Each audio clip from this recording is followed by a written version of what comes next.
சாய்ராம். இன்றைய நாளுக்கான பிரார்த்தனை. இந்த பிரார்த்தனையை நாளுக்கு நாள் சாயப்பா நமக்கு நடத்தி கொடுப்பதனால் நமக்கு இந்த பிரார்த்தனையின் மேல் இருக்கக்கூடிய பலன் அதிகரிக்கிறது.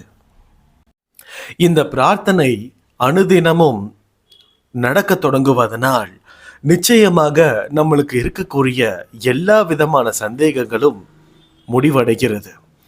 பிரார்த்தனையின் சக்தியை நாம் அனைவரும் உணர்வதனால் மட்டும்தான் சாயப்பா நம்முடன் இருக்கிறார் என்பதையும் நம்மளால் உணர முடிகிறது.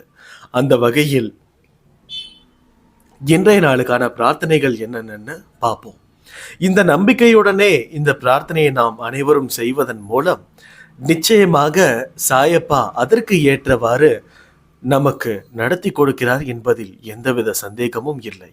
அந்த வகையில் இன்றைய நாளுக்கான பிரார்த்தனை என்னன்றதை பார்ப்போம்.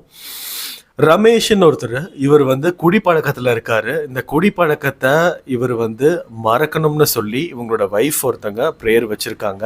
அவங்களோட பேர் ஜெயப்பிரியா. எந்த விதமான கஷ்டங்களும் இல்லாமல் இந்த குடும்பம் முன்னாடி போயிட்டு இருந்திருக்குது. இந்த குடின்ற ஒரு பிரச்சனையால் இந்த குடும்பம் ரெண்டாக பிரிஞ்சு கிடக்குது.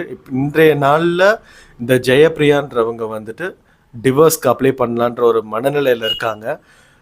இவங்க கணவன் குடிச்சுக்கிட்டே இருக்கிறதுனால நிச்சயமாக இந்த குடியால் எத்தனையோ குடும்பங்கள் அழிஞ்சிட்டு இருக்குன்னு நம்ம எல்லாருக்குமே நிறைய விஷயம் தெரியும்.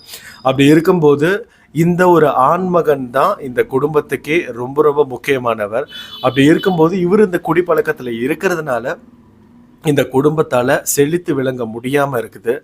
நிச்சயமாக இவர் கூடி சீக்கிரத்தில் இந்த குடிப்பழக்கத்தில் இருந்து விடுதலையாகி இந்த குடும்பத்துக்காக பாடுபட்டு இந்த குடும்பத்தை மேலோங்க செய்வதற்கான மிகப்பெரிய ஒரு ஆளாக இவர் இருக்கணும்னு சொல்லி நம்ம சாயப்பா கிட்ட வேண்டிக்கலாம். நிச்சயமாக ஜெயப்பிரியா சாய்ராமுக்குமே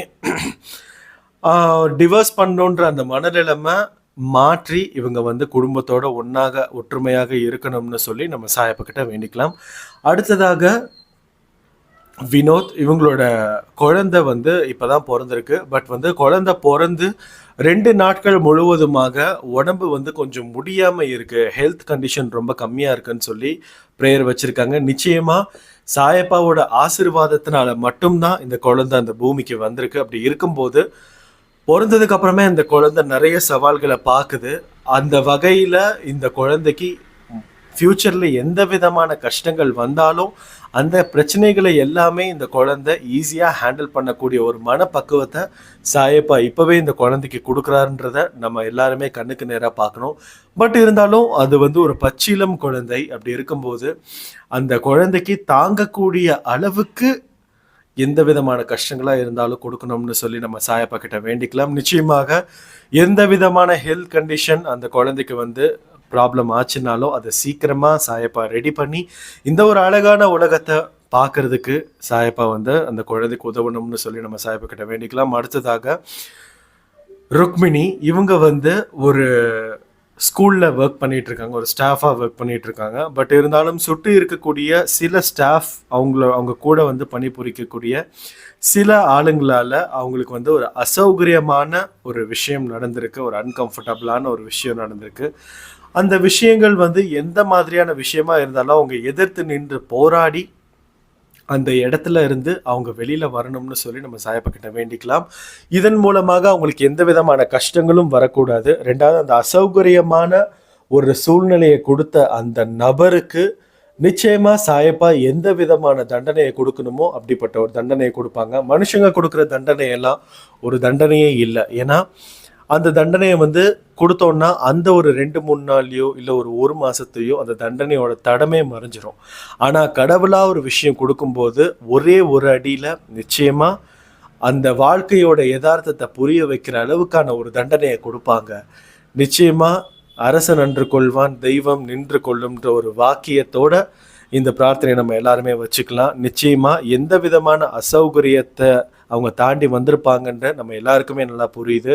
அந்த வகையில் அவங்களுக்கு மேலும் மேலும் மனதைரியத்தை கொடுத்து அந்த விஷயத்தில் அவங்க வெளியில் அந்த குடும்பத்துக்காக அவங்க உழைச்சி பாடுபடுறதுக்காக தான் ஒரு வேலைக்கு போயிருக்காங்க. அப்படி இருக்கக்கூடிய பெண்களுக்கு இந்த மாதிரியான விஷயங்கள் நடக்குதுன்னா, நிச்சயமா அது ரொம்ப ரொம்ப ஒரு கஷ்டமான விஷயம். இவங்களுக்கு ஒரு மனதைரியத்த கொடுத்து, இவங்களுக்கு இந்த வேலைய தாண்டி வேற ஒரு நல்ல வேலை உங்களுக்கு கிடைக்கணும்னு சொல்லி நம்ம சாயப்பா கிட்ட வேண்டிக்கலாம். அதே மூலமாக இந்த நேரத்துல இது ஒரு பொது பிரார்த்தனையாவும் மாத்திக்கலாம். இந்த நேரத்துல யார் யாரெல்லாம் வேலைக்காக கஷ்டப்பட்டு வேலைக்கு செல்லக்கூடிய இடத்துல எந்தெந்த அசௌகரியமான சூழ்நிலைகள் வேற வேற ஆளால நடக்குதோ, நிச்சயமா அவங்க எல்லா பெண்களுக்கும் ஒரு மனதைரியத்தை கொடுக்கணும்னு சொல்லி நம்ம சாயப்பா கிட்ட வேண்டிக்கலாம். அந்த இடத்த தகர்த்து எரிஞ்சு நின்று போராடி அதுலேருந்து வெளியில வரணும்னு சொல்லி நம்ம சாயப்பா கிட்ட வேண்டிக்கலாம். அடுத்ததாக காவியா, இவங்க செமஸ்டர் எக்ஸாம் எழுதியிருக்காங்க. இந்த செம் எக்ஸாமில் இருந்து அவங்க வந்து நல்ல ரிசல்ட்ஸ் வேணும்னு சொல்லியிருக்காங்க. நிச்சயமாக இவங்களுக்கு தேவைப்பட்ட அந்த ரிசல்ட்ஸ் எல்லாமே நல்லா இவங்களுக்கு கிடைக்கணும்.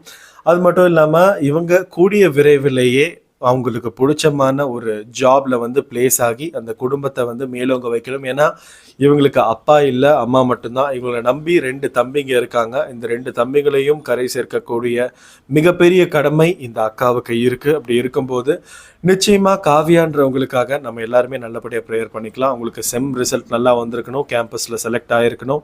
நிச்சயமா அவங்களுக்கு பிடிச்ச மாதிரியான ஒரு வேலையும் வாழ்க்கையும் அமைந்திருக்கணும்னு சொல்லி நம்ம சாயப்பா கிட்ட வேண்டிக்கலாம். அப்படியே நம்ம நேராக பொது பிரார்த்தனைக்கு போய்க்கலாம்.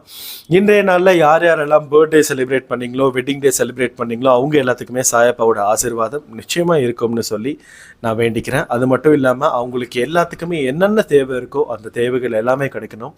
அது மட்டும் இல்லாமல் இன்றைய நாளில் எத்தனையோ குழந்தைங்க சாப்பாட்டுக்காக ரொம்ப கஷ்டப்பட்டிருப்பாங்க.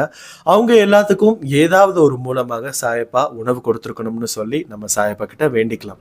அது மட்டும் இல்லாமல் இன்றைக்கி எத்தனையோ ஹாஸ்பிட்டல்ஸில் நிறைய கேஸ் முடியாது, நடக்காது, பண்ண முடியாது, இவங்க உயிருக்கு உத்தரவாதம் கிடையாதுன்னு நிறைய இடத்துல டாக்டர்ஸ் வந்து கைவிரிச்சிருப்பாங்க. அந்த மாதிரியான ஒரு கிரிட்டிக்கலான சுச்சுவேஷனை கொடுத்த எல்லாருக்குமே சாயப்பா அந்த இடத்துல அருள் புரிஞ்சு ஆசீர்வாதம் பண்ணி அந்த விதமான கிரிட்டிக்கல் சுச்சுவேஷன்ஸை எல்லாத்தையுமே சால்வ் பண்ணி அவங்க மறுபடியும் உயிர் பிழைச்சி வருவதற்கான ஒரு வாய்ப்பை சாயப்பா கொடுக்கணும்னு சொல்லி நம்ம சாயப்பா கிட்ட வேண்டிக்கலாம். அது மட்டும் இல்லாமல் அன்றாட இந்த உலகத்தில் நிறைய மனிதர்கள் தெரிந்தோ தெரியாமலோ நிறைய தவறுகளை செஞ்சிட்ருக்குறாங்க.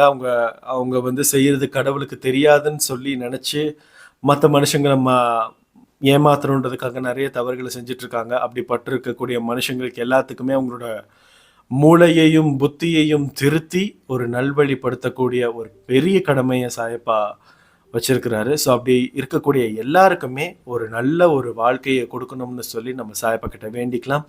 அது மட்டும் இல்லாமல் இன்றைய நாளில் நிறைய பேர் இயற்கை எழுதியிருப்பாங்க. அவங்களோட ஆன்மா சாந்தி அடையணும்னு சொல்லியும் நம்ம சாயப்பா கிட்ட வேண்டி இந்த பதிவை கேட்டிருக்கக்கூடிய உங்களோட மன பிரார்த்தனைகளும் சாயப்பா நிறைவேற்றி கொடுக்கணும்னு நான் பர்சனலாக சாயப்பா கிட்ட வேண்டிக்கிறேன்.